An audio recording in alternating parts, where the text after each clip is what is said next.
Hey everyone, welcome back to our channel. We're the Garso Twins. I'm Britta. And I'm Carly. If you like Get Ready With Me, monthly favorites, we do a weekly favorites series.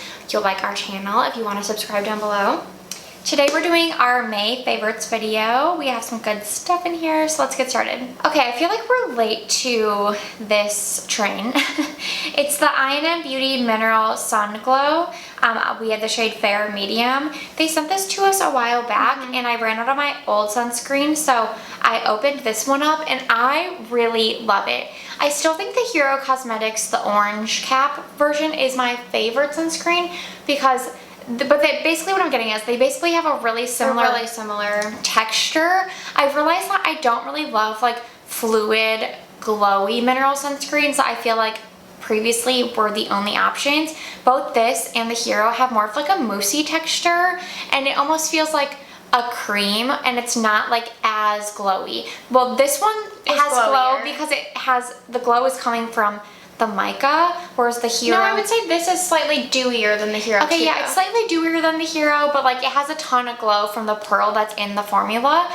And I actually didn't think I'd like that, but I really like it for summertime. Like yesterday, we went to work at a coffee shop and my face was just like really puffy from allergies and I didn't feel like putting on makeup. And I just put this all over and I felt like my skin looked glowy. Like I felt like I looked bright to like leave the house, and it just helped me like look so much more refreshed. And it does have a little bit of a color to it, that's why they're like shaded ones. So the this fair light is like I don't think it really has coverage, I guess. I would say, but it's nice that it has like, I don't know, yeah, it just really like brightens the face and it doesn't have an overly like, I don't know, wet feeling. Like I just don't like a lot of mineral sunscreens how they have that like sort of like really dewy, wet, heavy feeling. Yeah, they're just too dewy. Yeah, this one doesn't feel heavy and it gives you the prettiest glow. I'm so impressed with this. This is like now tied for my favorite, I'd say, with the Hero. It's so good. I've rediscovered the Ren Ready Steady Glow Daily AHA Tonic this past month. I wanted to get back to regular AHA use because I had been using like the Paula's Choice BHA AHA product for a while, but that one was just a bit too much for my skin barrier, and so I wanted to find something with like lactic acid or glycolic that was a little bit more gentle that I could use more often. And so I pulled this out and I have been loving this. I just do a thin layer, like I put it on a cotton pad, do a thin layer, and then I follow it with like a hydrating product and then my moisturizer. And then like the next day I'll do my retinol, and then I'll do one day where I don't do any actives and like start that cycle all over. And I feel like this is the perfect amount of exfoliation where it does tingle a little when you put it on. It has, I think, the most lactic acid, and then it has azelaic acid and willow bark, which is like their version of a BHA. But it's effective. Like I feel like when I use this regularly, I don't get any of that like flaky, dry skin. And if I'm not using this, I feel like I can tell when I put makeup on that my skin isn't as smooth. So I think this is so good, and I feel like the price is pretty good for how much you get. You get 250 ml, which lasts me a while since I'm only using a little bit every third night. Does it only have a 9-month PAO, did it say? Yeah, I think that's probably the only downside. For the whole, the whole thing. Yeah, but it's really good. I haven't noticed any like brightening from it. I think that's something that maybe they market, but for me it just helps to get rid of like that flaky skin and keeps my skin really smooth.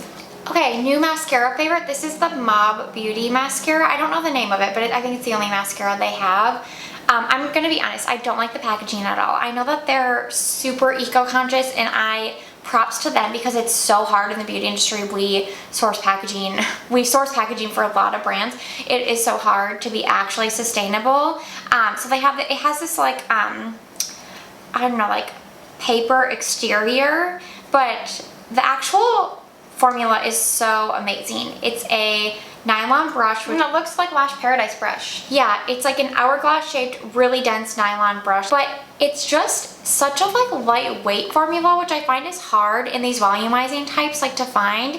I have it on and you can do like a few layers and it doesn't weigh your lashes down or doesn't feel too heavy, and it's very black in my opinion, and it doesn't irritate my eyes at all. There has been something in the air recently like allergy wise, I don't normally have seasonal allergies anymore, and my eyes have been crazy, and this is the only mascara that like doesn't irritate them at all. My only downside is for some reason it does flake on me and smudge a little bit still on the outside, but I just like clean it up as the day goes on and it's fine. I even wore this to a wedding and I like layered 3 layers on, and I felt like my lashes looked fake. Like it really can be built. I guess that's another thing, it's hard to find for me in mascaras. Like a mascara that can be built up and not weigh your lashes down a ton, and this one does that. Super pleasantly surprised. Well done to Mob Beauty, because I feel like this is a hidden gem.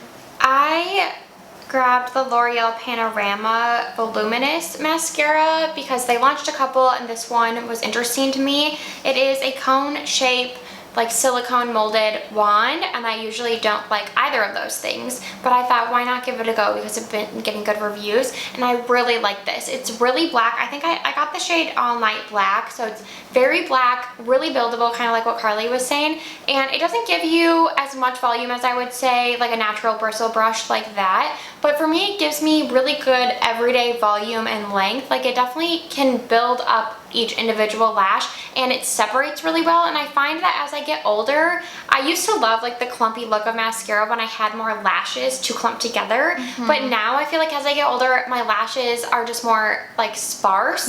I would rather have each individual lash defined to make them look more voluminous than to have the like more voluminous clumps, if that makes sense.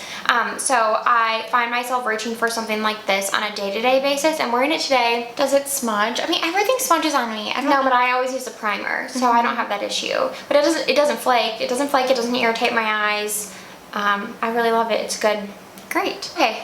Another product I have on my face is the Versed Easy Brow Tinted Brow Gel. I have the shade Brown, and I didn't like this at first. I thought it was like too pigmented because I have a lot of brow hairs, and so I thought it was just too bold of a look.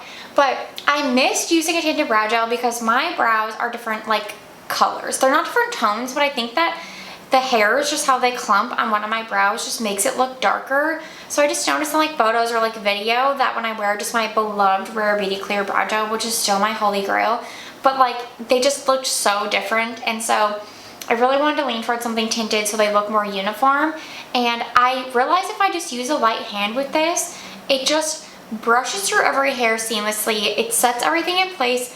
Like my brows just look a little more manicured because they look almost like filled in without being too heavy. So if you have a lot of brow hairs like me, just use a light hand and I think you would really love this. I'm a fan now. Like I have been using it almost every day. I've worn makeup this month and I think it looks good. You tell me, but I really like it. Okay, something that we both use in Palm Springs, it's really hard to find mineral lip balm. Oh, that one's mineral? Yes. Oh. We had one we liked that they have since discontinued. It was only available at Walmart. I think the brand is no more. So I was forced to buy this $10 lip balm from Salt and Stone. I got it on Amazon. They have a mint, but I got the unscented because I just, in like the extreme sun, I didn't want anything with flavor or fragrance. And it's SPF 30 mineral lip balm. It's the best mineral lip balm I think I've ever tried. It kept both of our lips from getting even the slightest amount of burn when we were in 100-degree weather by the pool in Palm Springs. And it was so moisturizing at the same time. Like I kept reaching for it because it just gives you like a little bit of shine, a lot of moisture. Like the previous mineral lip balm that we had tried just felt like it was definitely protecting, but it wasn't offering a lot of moisture. Like this was like, it gave enough moisture like you're actually using a real lip balm, but then it has the SPF 30 benefit. So I'm really impressed. $10 is so steep, but I will say I do think it's the best mineral lip balm I've tried. That's definitely not steep for a lip balm. Well, it's like normal. The one that for like a stick lip balm, I feel like they're definitely cheaper.